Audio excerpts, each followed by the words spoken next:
Hey, this is Sinisa from XOAP, and today I'm going to walk you through the onboarding process of our new AVD Manager. Let's go.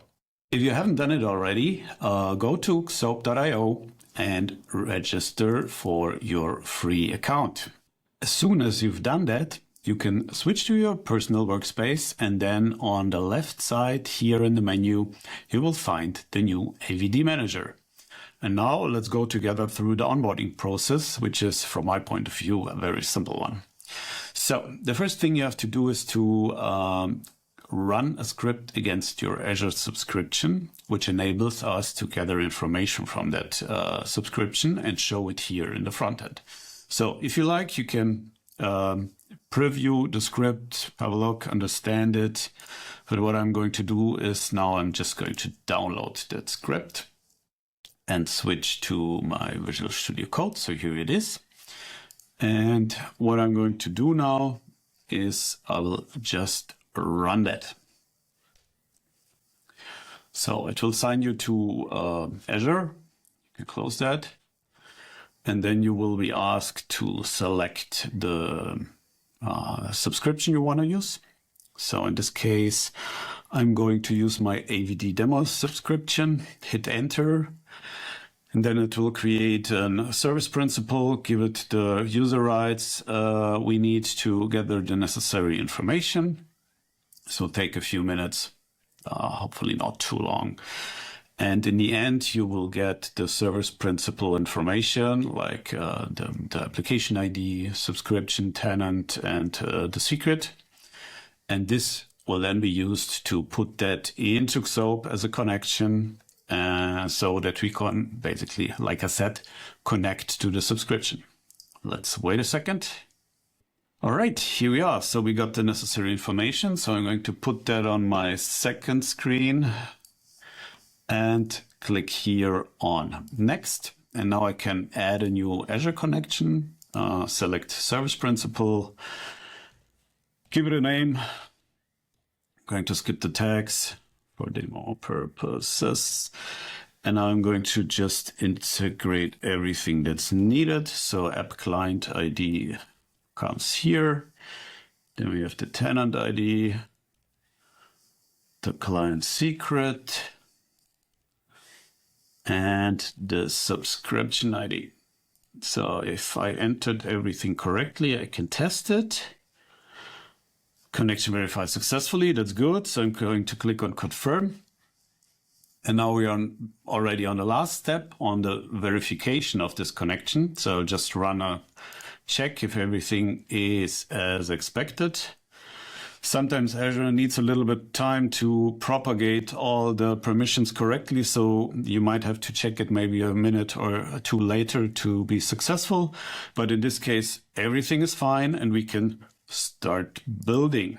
So this is a completely clean Azure subscription. So there's no AVD environment deployed, so everything is vanilla and we cannot display anything. And that's why you see here the quick start overview or the enterprise deployment wizard. Or if you know what you're doing, you can also click on setup manually, then you will be redirected to the overview directly. But I want to show you something how to, in the best way, how to start looking into AVD Manager. We can spin up a quick start environment. And when I do that, this connection that I created is pre-selected. Also, the resource group name, host pool name, workspace, desktop, app group, and scaling plan are all like pre-filled, but you can adjust it if you like.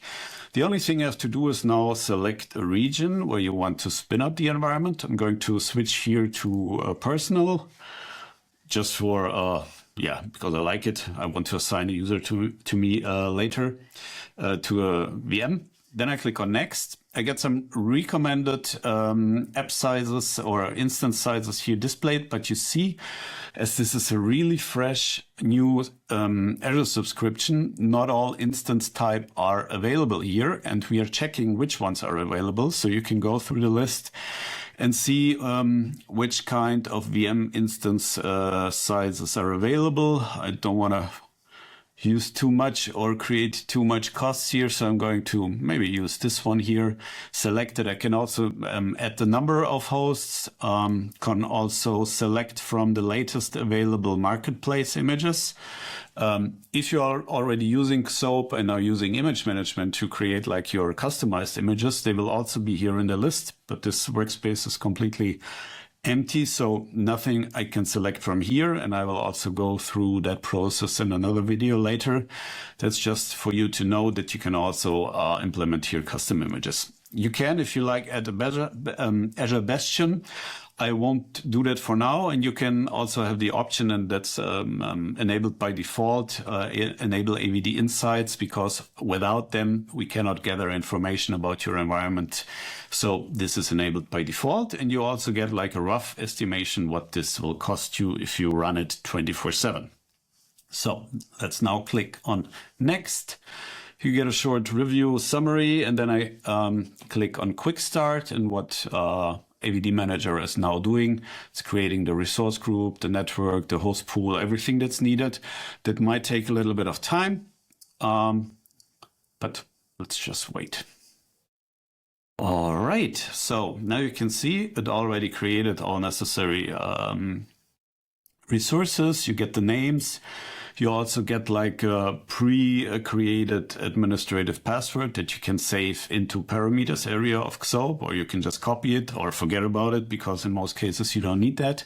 Now I can just open this host pool, and I'm directly being redirected to the host pool. And now you can see 2 VMs are being created and will now start, register, use Entra ID for registration, and then register into the host pool. And let's now wait a few more minutes until those hosts are up. And then I will go briefly through the different things you can see here for those host pools, and assign a user to VM that was created. All right, welcome back. So both hosts were created successfully and added to the host pool. You can see it here with the available button. Now let's go a little bit into the details. Not too deep, just a rough overview for you where you can find what. So you can get into the action details here of a host, look at the details, check the health checks, look at what kind of instance this is with IP address and so on. If you have sessions on this host, there would be sessions visible here. You also can check the configuration, adjust friendly name, things like that. You can also see how our agent updates are configured. This is basically done on the host pool level. So I'm going to close that. Inside a host pool, you can have the overview of sessions. Nobody's currently logged in, so nothing to see here. We have auto scaling, which you can configure here. So an example of how auto scaling is done here with ramp up, peak, ramp down, and off peak times, as well as additional triggers and an overview of the estimation how many VMs will run during a specific time. We also have an image area here where you can define a custom or a standard image. You can actually go here, set this as host pool default, and every additional VM that you will add will be using this image, or you can also switch over to another one. And you can see here the previous image is saved. And if something goes wrong during your image rollout, you can also easily roll back. But you can also do that directly after you change something. You can scroll down here and start a rollout of all images, or you can do it during a maintenance time. What you can also do here is during rollout of the new images, you can also adjust the instance size again. So if you figure out VMs were too big or too small in the beginning, you can adjust it here accordingly. Like I said, also maintenance window here that can be defined for different kind of time frames, and you can also run maintenance tasks here directly. We also have profiles and apps here. So if you created or assigned app attach or MSIX packages to those host pools, you will see them here, as well as publish remote apps if available. And you can also configure FSLogic's configuration for the host pool. So what you can adjust is like, what is the storage location, what will happen when profiles are deleted, things like that. And you can also define a specific FSLogic version that should be available on those hosts, or also use always like the latest. Then we have an automation part. So based on triggers that are available here in this main automation title tab, like when a host starts, when a user logs off, when maintenance has started, you can also start specific scripted actions from our platform management. So if there's a need to automate more than we are currently giving you access to with the AVD Manager, that you can extend this to your own needs. For the people that already know a little bit about XOAP, we also have a XOAP connector, which can be deployed on the host, that enables much more operational capabilities, like running scripts, running commands, running queries against those things, and also installing application against host pools or hosts. Then we have an activity log where you can see basically what is being done by a user. And we have host pool settings here.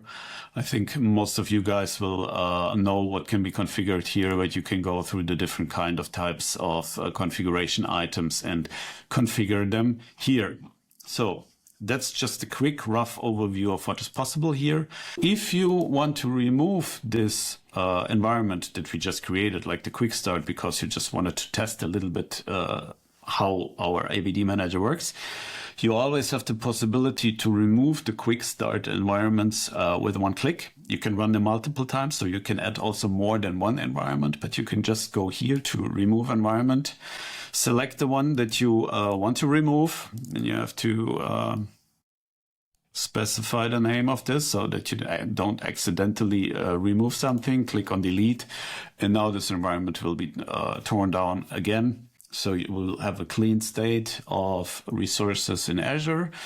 And that's it for the first overview of how to test drive AVD Manager from your side, how to get it running, how to spin up an environment, how to get rid of it.